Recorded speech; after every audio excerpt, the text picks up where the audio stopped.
Welcome to the Tastoria Grape School, where we introduce and give a little insight into the world's most popular and famous grape varieties.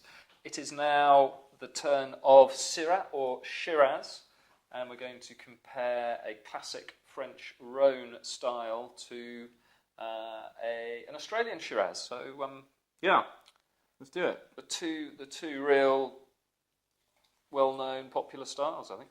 Well, Syrah is an interesting grape variety because you find it in the northern Rhone in southeast France, I suppose South France. You find it in southern Rhone. You find it in the Languedoc since 1974, which is southwest France. You find a tiny little bit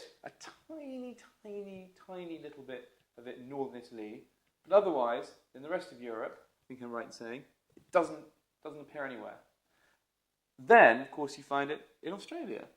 And we all became very sort of fond of Australian Shiraz in the late 80s and 90s. And the reason for that, I think, is because it offers a more gutsy, rich sort of contrast to the noble Cabernet Sauvignon.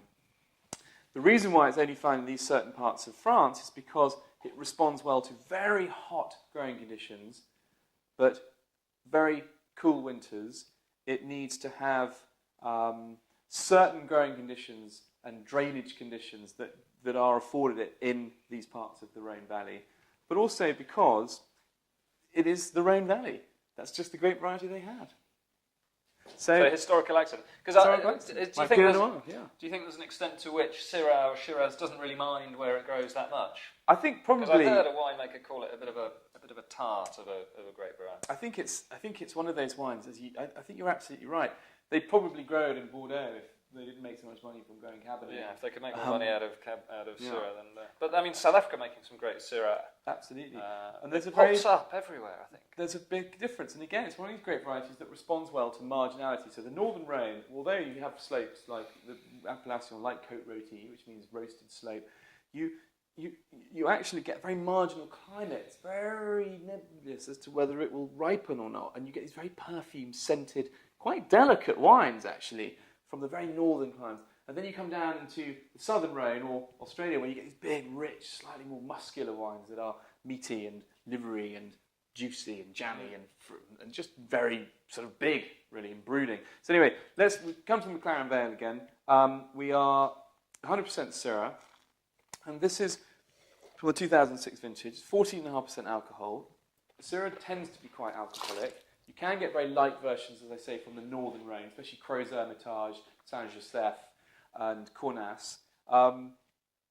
Generally, though, it responds well to having high alcohol in it, as long as it's got ripeness and it's ripe. So, of course, when you're in a big warm climate like McLaren Vale or Barossa, you have no problems with ripening your fruit, so you can get that big fruit flavour and you get that acidity, and you also get lovely, the big alcohol. So, what do you smell? I mean, it's meaty. It is big, rich, but a bit of perfume there as well. There's a bit of floral, a bit of almost violet, but not. It's strange to think that when you eat a Syrah Syrah grape from the vine, it tastes of a blackcurrant. Even though it's Cabernet Sauvignon, it actually smells of blackcurrants when you ferment it. This, to me, has all the lovely kind of cakey, rich, spicy, gingery, isn't it? Yeah, exactly. Characters, nice acidity. Quite firm tannins, but not aggressive. Nothing like Cabernet Sauvignon, but slightly more impressive than you get in Merlot. And it also has this sort of dusty, leathery character on the finish, which I think is probably what gives it away as Syrah, as much as the Shiraz on the nose. I think the best places in Australia for Shiraz are for big, meaty versions of Barossa, lighter versions, Adelaide Hills, very, very impressive wines coming from there, and also Western Australia, which is producing some lovely, more elegant style. Fresher. You do get Syrah from New Zealand, and Chile making some great stuff, and as James already mentioned, South Africa. Some awesome Shiraz coming from Australia. From South Africa. That typifies, doesn't it, that big, rich, round, juicy flavours. Yeah. That's why Australian Shiraz has had such a success. Eminently drinkable. Yeah. Eminently drinkable. Now, here we come into... booze, as Mike Brown would say. Exactly. He's the winemaker of Tadpole. Crozes Hermitage, Northern Rhone, 100% Syrah. It's a sort of younger, much younger sibling of Hermitage, probably the most famous single appellation in the Rhone Valley. And this is much lighter in colour. It looks more like a sort of northern hemisphere wine. You can tell that it's probably not as ripe as the Citry, as the Tadpole Shiraz. In colour, that's very typical of Northern Rhone. Again, colour doesn't necessarily indicate complexity, power, weight, or quality. What do you get on the nose? Much more perfume. I get more Very damson elegant, jam. very fresh. Not damson jam, fresh damson. Quinine. It's sort of perfumed in a floral way rather than in a meaty, rich, Very spicy feminine, way. isn't it? Very elegant. It's got lovely tinned. I mean, it sounds like really tinned strawberry fruit, but anyway, you can see the profiles are very different. And up on the palate, fresh violets. Again, it's more nervosity. Sorry, it's very Higher acidity, isn't it? higher acidity. Fresher in the mouth. Keeps it more lighter. kind of impressive. Cranberry. It's almost like a cranberry juice flavour, isn't there, in there? And with that acidity and that light red fruit. Good tannins. Oak. Lots of oak on the palate.